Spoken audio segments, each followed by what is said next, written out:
Uma tela de login da Netflix. Um clique.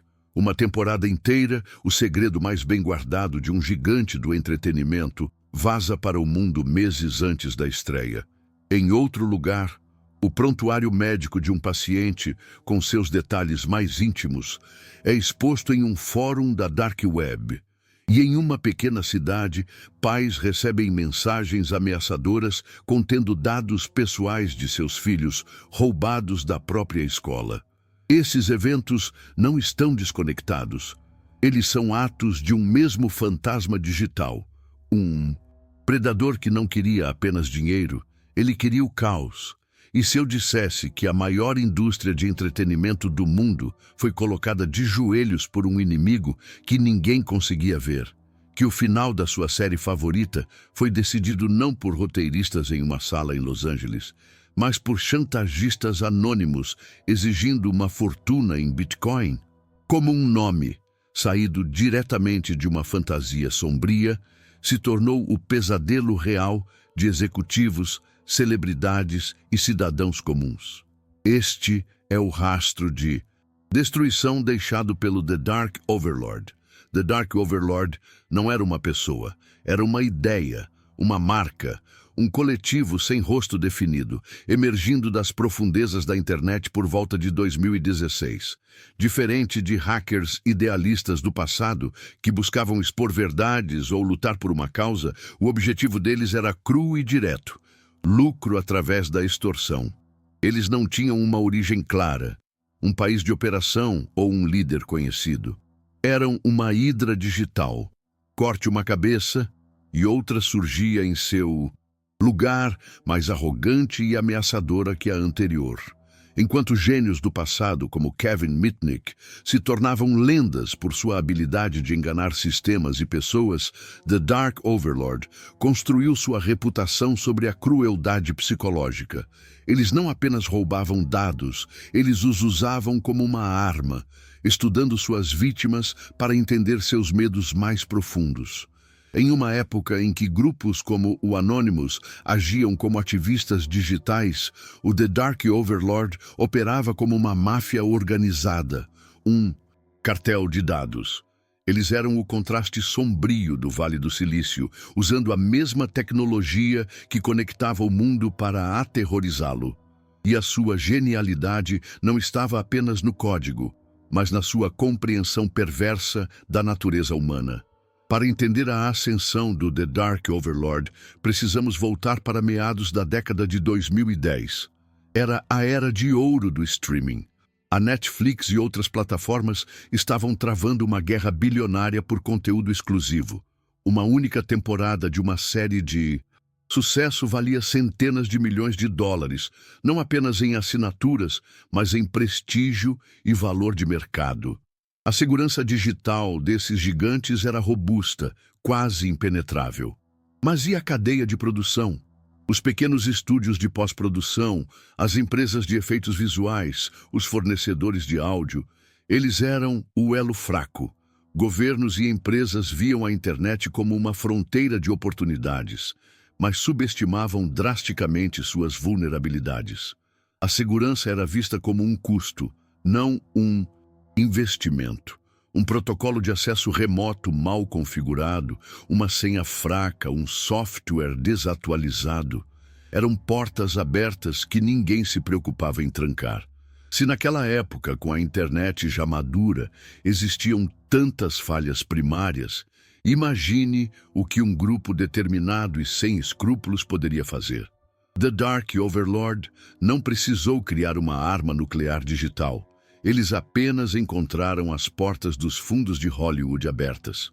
Antes de Hollywood, eles afiaram suas garras em alvos mais vulneráveis: clínicas médicas, pequenos negócios, instituições financeiras.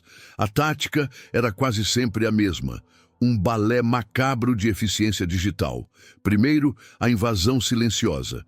Usando falhas conhecidas, eles entravam nos sistemas como um ladrão que já tem a chave da casa. A tela do administrador de TI não piscava, nenhum alarme soava. Durante dias ou semanas, eles copiavam tudo: prontuários médicos, informações financeiras, segredos comerciais.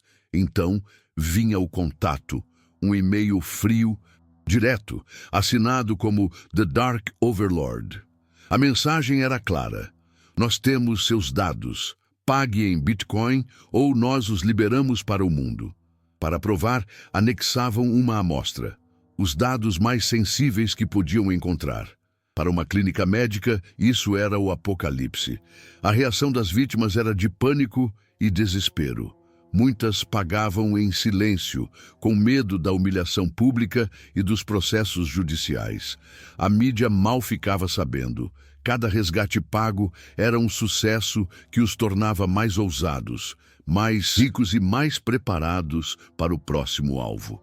Eles estavam apenas aquecendo. O verdadeiro show estava prestes a começar. Com os cofres cheios e a confiança no auge, The Dark Overlord mirou mais alto. Eles atacaram distritos escolares inteiros nos Estados Unidos. Dessa vez, a crueldade foi a outro nível. Não se tratava mais de segredos corporativos, mas de dados de crianças. Eles enviaram mensagens de texto em massa para pais, ameaçando a segurança de seus filhos. A chantagem se tornou terrorismo psicológico. O valor roubado aqui não era medido em dólares, mas em paz de espírito. Foi então que eles encontraram a porta para o prêmio máximo. Um estúdio de pós-produção de áudio em Los Angeles, conhecido como Larson Studios. Um fornecedor pequeno, mas com uma lista de clientes gigantesca. Netflix, ABC, Disney. Ao invadir seus servidores, The Dark Overlord não encontrou ouro. Encontrou algo muito mais valioso na era digital: conteúdo inédito. Entre os arquivos estava a 5ª temporada, completa de Orange is the New Black, da Netflix, um dos maiores sucessos da plataforma. A exigência foi enviada à Netflix, 50 bitcoins, cerca de $50 mil na época. Uma ninharia para um gigante, mas pagar seria criar um precedente perigoso. A Netflix se recusou ou demorou a responder. Em um ato de arrogância suprema, The Dark Overlord começou a vazar os episódios um por um no The Pirate Bay, semanas antes da estreia oficial. Eles foram ao Twitter, marcando a conta da Netflix, zombando publicamente da empresa. O ataque foi tão impactante quanto o vazamento de documentos da NSA anos antes, mas em vez de segredos de Estado, eram segredos de entretenimento. O mundo assistiu, chocado. Eles haviam humilhado um titã, mas o que viria a seguir faria todos os outros parecerem brincadeira de criança. Hollywood entrou em pânico. O FBI foi acionado. A caçada internacional começou. Agentes federais em Quântico, analistas da Interpol na Europa, todos estavam caçando um fantasma. The Dark Overlord, por sua vez, parecia se divertir com o caos. Eles continuaram seus ataques, vazando episódios de outras séries da ABC e de outros estúdios, sempre zombando das autoridades em fóruns e no Twitter. Eles eram a definição de um inimigo invisível. A investigação era um beco sem saída. Eles usavam criptografia, redes anônimas como a Tor e moedas digitais difíceis de rastrear. Mas todo fantasma deixa um rastro. A falha de segurança que eles exploravam não estava no código, mas no ego. Em sua arrogância, eles deixaram migalhas digitais para trás. Um endereço de e-mail antigo, um apelido usado em um fórum anos antes, uma transação de Bitcoin que não foi devidamente ofuscada. O FBI começou a conectar os pontos, não de um grupo, mas de indivíduos por trás da máscara. A caça ao fantasma estava se transformando na caça a pessoas reais, com nomes, endereços e um passado. A rede estava se fechando, lentamente. O castelo de cartas começou a ruir com a prisão de um homem chamado Nathan Wyatt, no Reino Unido. Wyatt não era um mestre do crime qualquer. Ele já tinha um histórico de ataques cibernéticos, incluindo a invasão da conta de iCloud de Pippa Middleton, irmã da princesa de Gales. Os investigadores conseguiram ligar contas e atividades de Wyatt diretamente à infraestrutura usada pelo The Dark Overlord. Ele não era o líder, talvez nem mesmo um membro central, mas era uma peça-chave. A captura não foi cinematográfica. Não houve uma invasão tática a um esconderijo high-tech. Foi uma operação policial padrão em uma casa suburbana na Inglaterra. O poderoso hacker que aterrorizou corporações foi revelado como um jovem atrás de um teclado. Após uma longa batalha legal, ele foi extraditado para os Estados Unidos em 2019. Diante de um tribunal americano, ele se declarou culpado. Outras prisões se seguiram, ligadas a diferentes células e atividades do grupo. O The Dark Overlord, como marca, começou a desaparecer. A voz arrogante que ecoava na internet foi silenciada, não por um contra-ataque digital, mas pelo velho e bom trabalho de investigação policial. The Dark Overlord foi desmantelado, mas o seu legado redefiniu as regras do jogo do cybercrime. Eles provaram que o alvo mais valioso de uma empresa não é sua sede, mas os seus dados. E mais importante, eles mostraram que a maior vulnerabilidade não está no servidor principal, mas na rede de fornecedores e parceiros. A segurança da cadeia de suprimentos se tornou uma obsessão para todas as grandes corporações depois deles. Eles também popularizaram um novo modelo de ataque, a extorsão dupla. Não bastava mais sequestrar os dados com ransomware. Agora, os criminosos também ameaçavam vazar publicamente esses dados, mesmo que o resgate fosse pago. O medo da perda financeira foi substituído por algo muito pior: o medo da humilhação pública.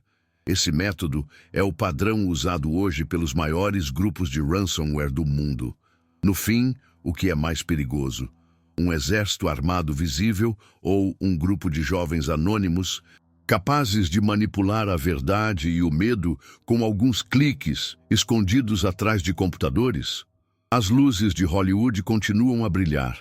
As séries continuam sendo produzidas, mas uma sombra agora se estende sobre cada arquivo digital, cada e-mail trocado, cada contrato assinado, a sombra da possibilidade. The Dark Overlord provou que as histórias mais chocantes e os suspenses mais angustiantes não estão mais nas telas, mas escondidos nas linhas de código que governam silenciosamente o nosso mundo. Eles provaram que tudo pode ser roubado, copiado e transformado em arma. O caso do The Dark Overlord foi encerrado, mas a caixa de Pandora digital que eles ajudaram a abrir jamais será fechada. Existem outros, mais organizados, mais perigosos. Se essa história te surpreendeu, imagine o que ainda está escondido nas sombras da internet. Inscreva-se e venha comigo explorar o lado obscuro da era digital.